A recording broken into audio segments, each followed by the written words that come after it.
Hey, everybody, welcome back to another episode of Industry Standard with me, Barry Katz. This is my Ask Me Anything episode. I love these, they're really fascinating to me, the questions that you all have, and I hope you enjoy them. If you need to reach me, you can do so at Instagram or X or on the YouTube channel. Just subscribe or anywhere you get your podcasts. Okay, question number one. Juliana in Bainbridge Island, Washington. Put on your producer's hat and tell us, how do you navigate the many projects that come your way? What's the difference between a pass and a yes? First of all, it's all about the originality of the concept for me and the originality of the character for the artist. I like to think about that when I'm looking at anything. And the thing is, it doesn't mean that a project can't be successful because I think it's not as original as something else. I mean, like somebody came to me the other day with a project about, people smoking weed and telling stories when they're high or whatever. And so that weed concept is just like, yeah, I liked it when it was drunk history. It's just like, I don't, but if there is something that's a character that we haven't seen on television or a show that we haven't seen on television, I kind of like that. Or in film, a story that just seems so unique and original, and the twist. I'm always a big fan of that, and I love that. And so that doesn't mean that when you watched Planes, Trains, and Automobiles, and then you watched Chris Farley and David Spade and Tommy Boy, that doesn't mean I can't enjoy both movies and I can't think both movies are great. But they're very similar in a lot of ways,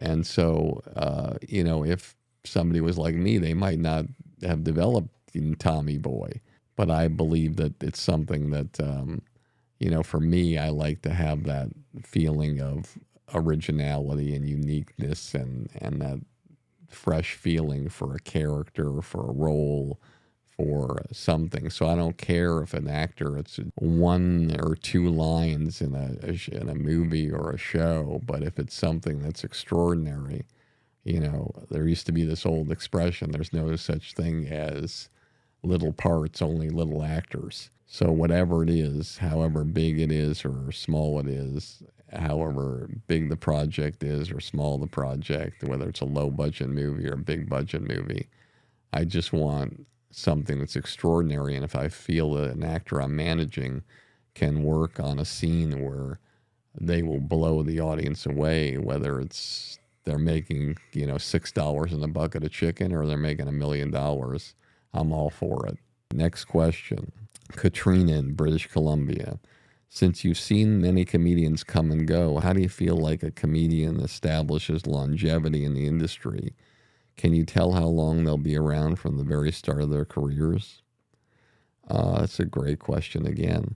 A comedian establishes longevity by always adapting to their environment and what's happening. So that's, you can see it over and over again in the comedy scenes. You can see all these extraordinary people and how they use the tools that are available to them and study them to their advantage. I mean, look at somebody like Morgan Jay or Troy Bond or, there's so many examples. Theo Vaughn. Theo Vaughn won, I think, the digital Last Comic Standing. We had a digital platform a long time ago. And you see him and you're like, wow, Theo Vaughn, this is incredible. But it's like literally 17, 20 years of trial and error and working on things and working in comedy clubs that are half full and then building and building and building. Kill Tony just got that 4 special deal or show deal with Netflix. Tony Hinchcliffe worked his ass off. He started Kill Tony in the belly room of the Comedy Store, where, I'm sure even the sellout, what is it, 80 seats, 100 seats? You have to start somewhere, and you have to know what's working and what's not working and be able to adapt. The greatest example of this that I've talked about a few different times is George Carlin. Just go and look at clips of George Carlin from every 5 years, and you'll see how he evolved. And so it was easy for him to go from a comic in his late 20s or early 30s to one in his 80s and be a guy who had longevity, because he always wasn't afraid to adapt to the environment, to become a chameleon, to change who he was. When his audience was right at a specific point and excited about him, he brought them to another area and then brought in new fans and new people. And I think that's really, really important. Also, sometimes that's not important. Like, some people do the same lane of comedy their whole career, but they do it so well, and they work on it, and they continuously create new material in that genre and place that they perform in. Like, representing Chappelle in the early years, when he was a teenager and beyond. Yes, he did some material that wasn't race or socially conscious material. Some material he did that was just, about life. But for the most part, his core was about the social issues and the things that you deal with as an African American man in this society, and how it all works and the mechanisms and his view of them. And he's perfected it over the years, and nobody wants anything different from him than that. And he's extraordinary, and it works, but it works because he keeps redoing and raising the bar. Whereas somebody like Carlin decided, hey, I'm going to raise the bar to this point, and then I'm going to change my lane, and I'm going to raise the bar and change my lane, and raise the bar and change my lane. But in all examples, it all comes down to the creation of extraordinary content, extraordinary premises, and extraordinary levels of performance. And no drugs, no alcohol, no addictions, no self-destructive behaviors, and being the best representation of yourself. All right, next question. This is from Savannah in Orange County. Have you learned to not take rejection personally? Which lost opportunities do you think you look at with gratitude given the success of your career now? The key is not having any regrets. But I think a more important key is looking at those things that other people would see as regrets, and just looking at them as decisions that you made that are going to help you grow and become better and learn how to do things in a different way, or at least create solutions in a way that will help you more. I don't look at things as lost opportunities, because what oftentimes happens when you have a lost opportunity, or something happens to you that just, unfortunately pulls you in a different direction, there's a reason for it. It feels like the world has a plan. And like during the pandemic, I started this thing called the Blueprint. I wanted to be more helpful to artists. I wanted to do more. I wanted to have a platform where people could, like-minded people of all different levels of the business, all different professions, could go to a place and learn, and also I could use my knowledge and they could Airbnb my mind. And I could do a meeting, a Zoom meeting every Monday night after work, and offer myself to people. And I created like over 100 hours of content during that time of the pandemic. And it's been one of the greatest joys of my life. And I think there's over 1,000 people in the community now. And there's more coming every day. And it's just really exciting. And not to be depressing to you, but I was killing it in Boston. I had a great business in Boston. I had 50 comedy venues that I was booking. I was, at the top of my game. And I had a comedy club in town, another one in a different part of town. And it was insane. It was so great. And I was married to an incredible, wonderful woman named Diane Creighton, who I'm still, her family is my family. And for whatever reason, at 23, she died. And it's just, when that happened, it was like I was in bed for like months. My business went to shit. My relationships with my family went to shit. Every time I went out, I just felt uncomfortable, and I was lost.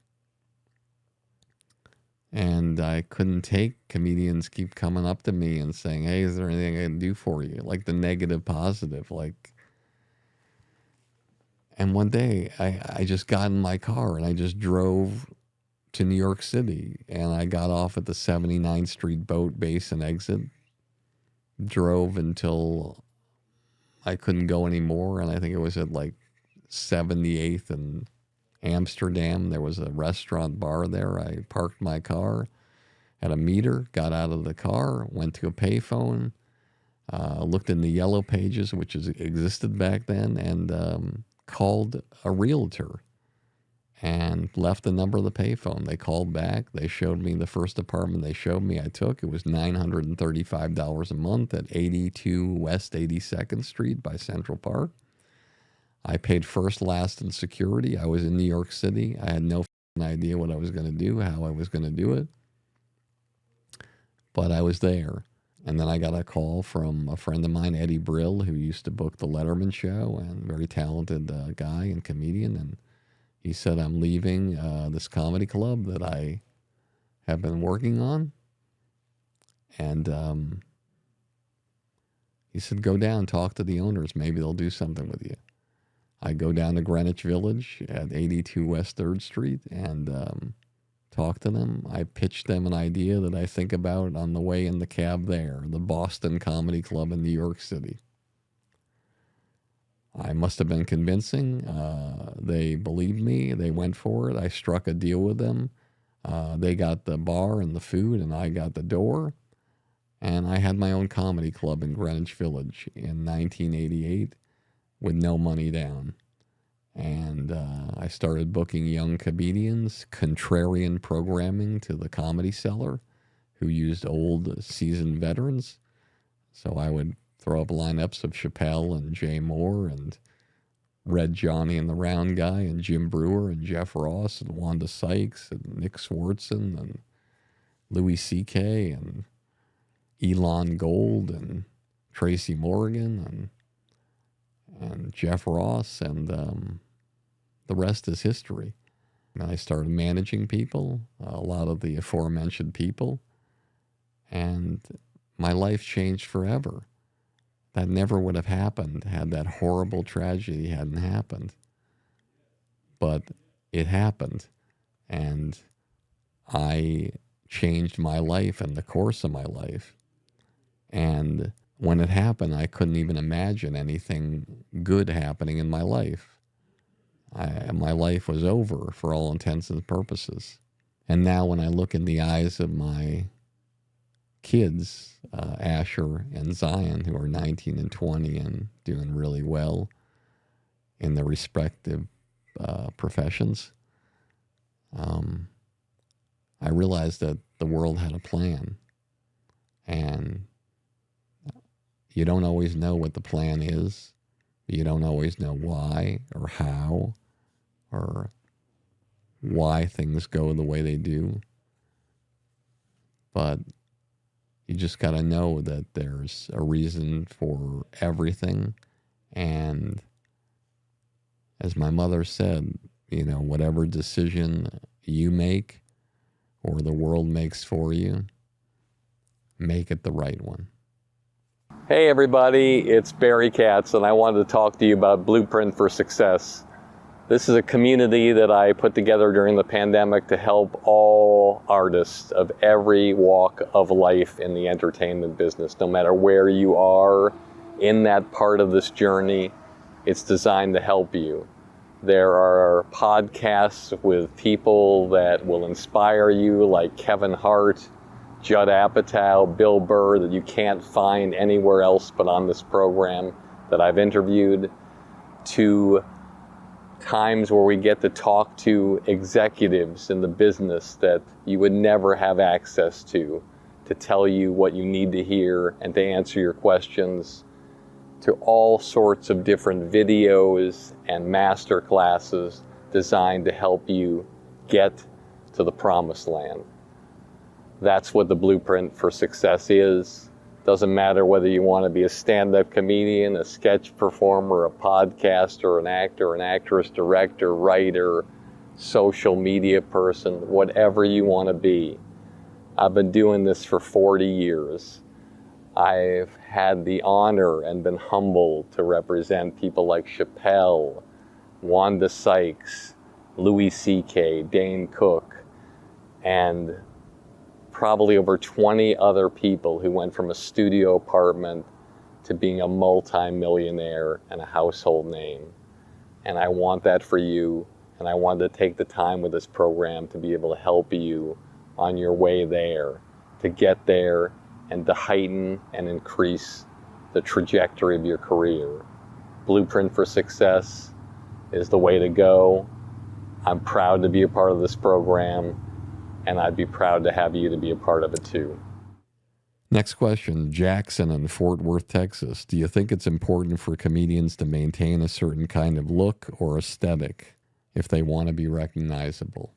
That's interesting. When I started doing comedy, one of the first comedians that I went on stage with was a small little South Park-looking kid from upstate New York wearing a hunter's hat, a hunter's jacket, hunter's pants, the red and black plaid Elmer Fudd stuff, the boots, patent leather boots, the belt, and went on doing a character of a scared kid. I'll never forget the first joke I heard him say. He's like, he was grabbing his pants and like screaming and stuttering. I lost my job. I mean, I didn't really lose my job. It's just when I go there, there's this new guy doing it. And that was Bobcat Goldthwait at 19. He created a character so memorable that nobody could forget him. He became a huge, huge star. One of the most talented guys I ever worked with and lived with. Brilliant. And it worked for him. Now, it could be argued that, Jerry Seinfeld doesn't do that. He just dresses normally, and his content speaks for itself, and his content is what makes him stand out.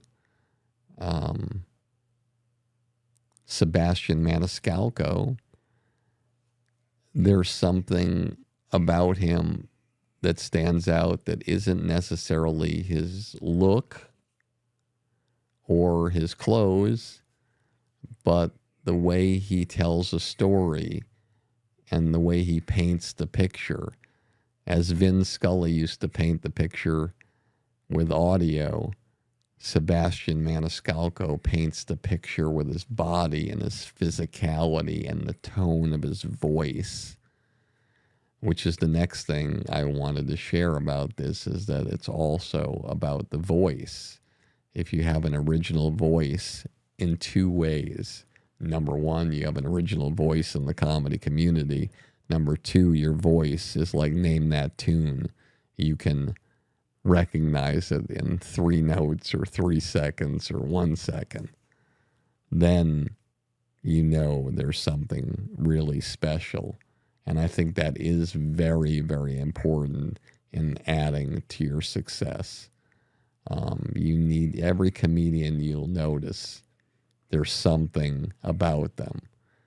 Bill Burr, it's his voice and the way intonation of his voice and how he uses it and projects it. Bert Kreischer, it's the whole presentation now without the shirt on. And that whole, lovable, huggable, party animal, I don't want to grow up kind of thing that you love. Theo Vaughn, it's that Southern charm. You could just go on and on. Brad Williams, he's a little person, his view of the world in a large person's world.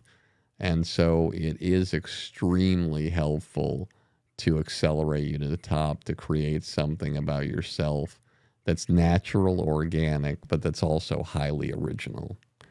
I want to finish off this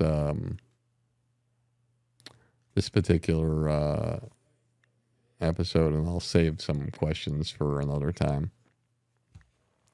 And I want to tell you all about something that one of my sons told me.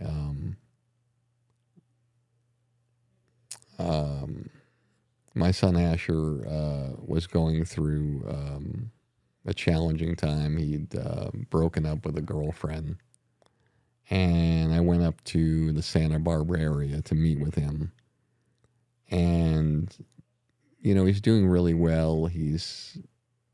Both my sons, I'm so proud of. My son Zion is a music producer in New York. He just did a show with his musical collaborators at the Mercury Lounge in Greenwich Village and sold it out. They just did a show at SOB's in New York.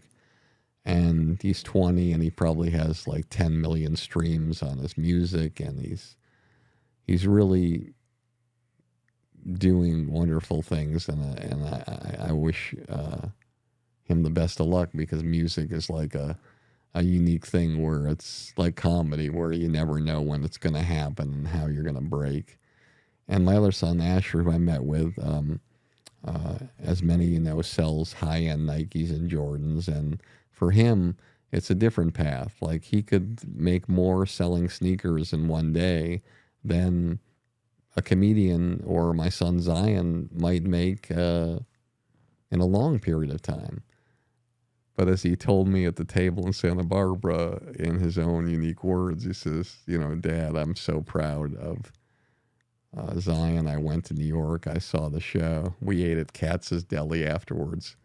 And I'm really, really excited for him, because, one thing happens for him, one song he produces, and, I'm going to be living in his guest house. And that was a unique way of him saying, hey, yeah, I can sell sneakers for a profit.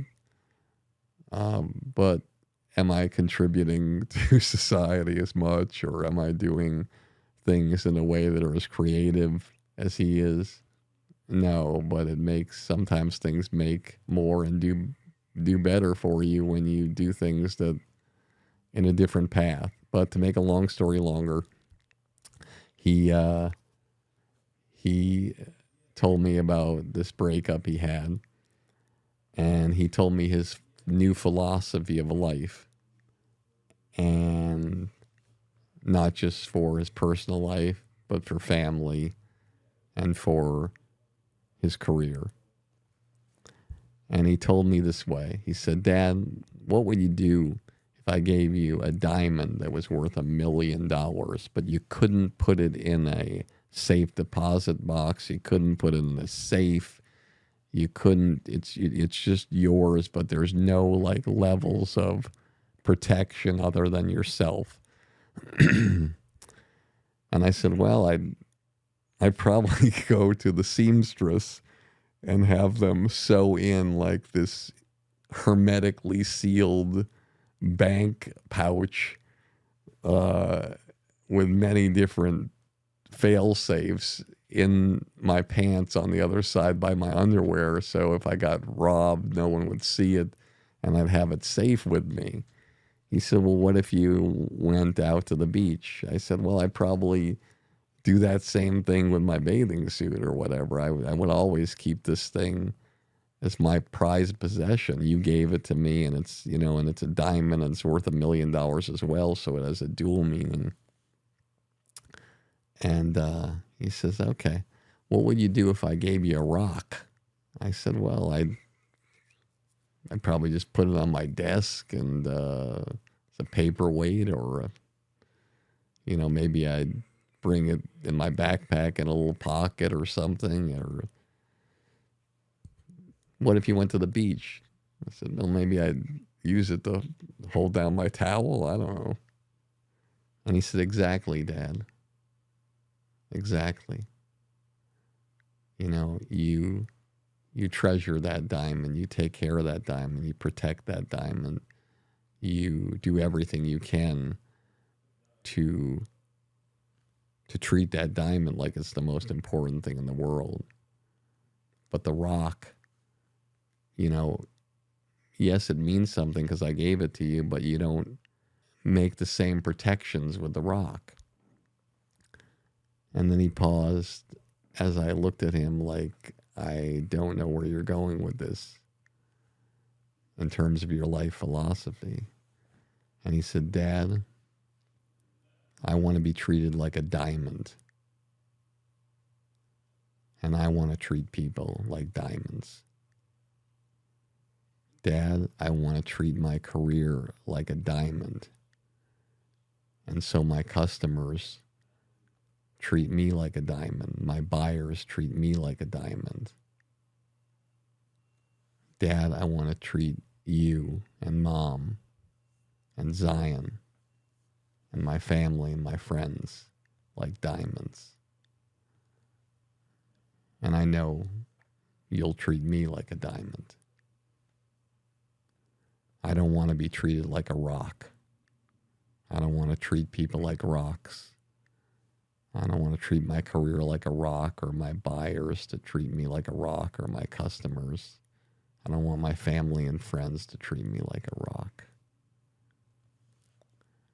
If I have a choice between a rock and a diamond, I want the diamond. That's it for today's episode of Industry Standard. I hope you enjoyed this Ask Me Anything as much as I did, and I will see you next time.